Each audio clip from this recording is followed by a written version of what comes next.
bombastic side-eye, criminal offensive side-eye. Tapi bohong.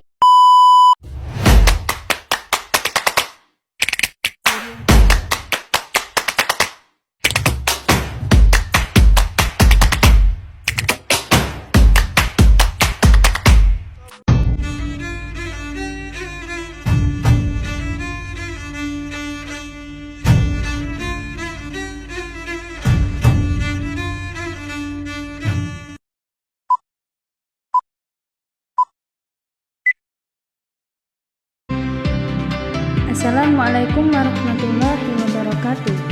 Saya mahasiswa dari Sekolah Tinggi Ilmu Tarbiyah Al-Mubarak, Lampung Tengah, Program Studi Manajemen Pendidikan Islam semester 3.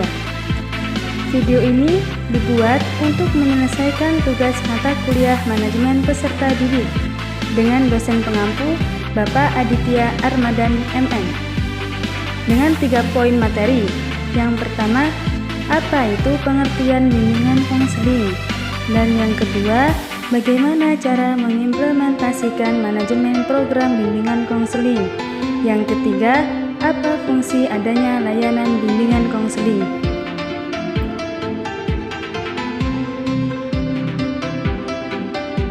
Yang akan saya jelaskan satu persatu di video selanjutnya.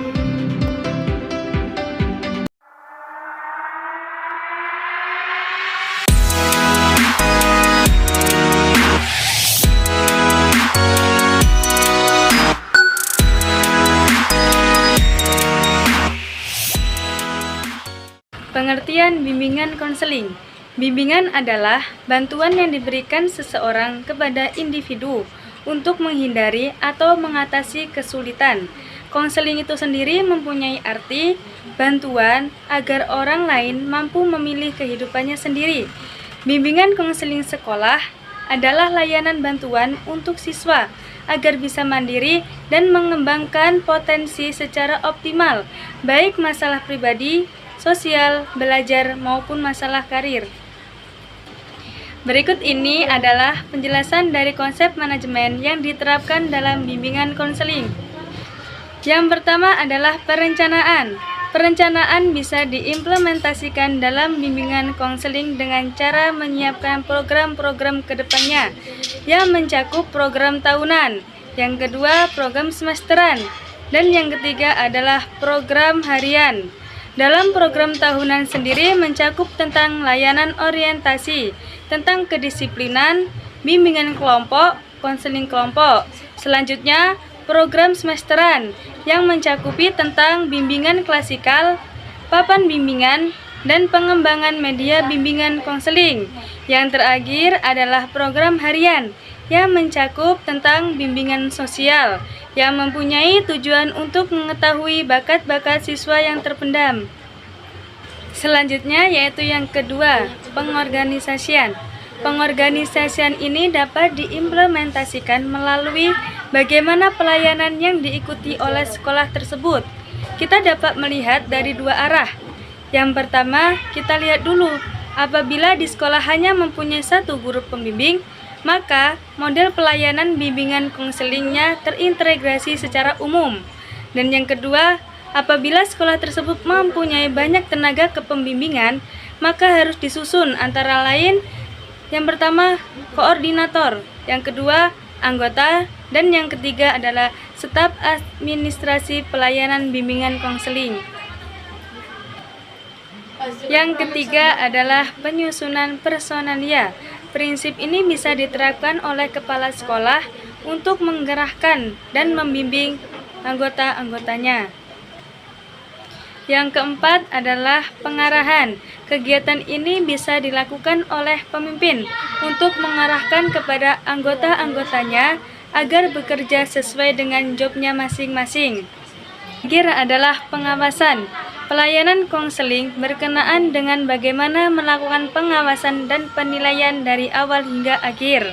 Suatu perencanaan pengorganisasi pengawasan ini penting agar tidak terjadi penyimpangan-penyimpangan selama terjalannya suatu organisasi.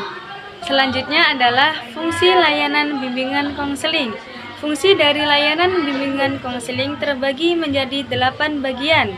Di antaranya, yang pertama adalah fungsi pemahaman.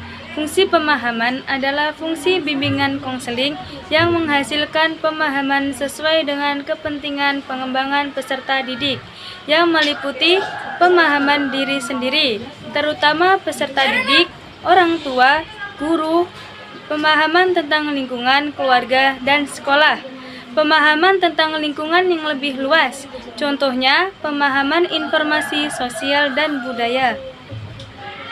Yang kedua adalah fungsi fasilitasi pertumbuhan dan perkembangan. Fungsi ini mempunyai arti memberikan kemudahan kepada konseli untuk mencapai tujuan yang optimal. Yang ketiga adalah fungsi penyesuaian diri dengan lingkungan. Fungsi ini adalah untuk membantu siswa menyesuaikan diri terhadap lingkungan sekitar untuk mengembangkan pendidikan yang sesuai dengan keadaan siswa tersebut. Yang keempat adalah fungsi penyaluran pilihan pendidikan, pekerjaan, dan karir. Fungsi ini adalah bantuan agar siswa-siswa dapat memperoleh prestasi yang sebaik-baiknya. Bentuk kegiatan bimbingan konseling di fungsi ini adalah mengarahkan siswa agar memilih jurusan yang sesuai dengan kemampuan siswa tersebut, menyusun program belajar, perkembangan bakat, dan minat siswa.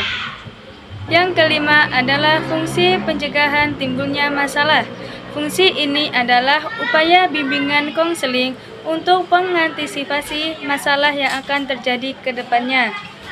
6 adalah fungsi perbaikan dan penyembuhan. Fungsi ini membantu merubah dan memperbaiki kesusahan berpikir, berprasangka, dan tindakan siswa.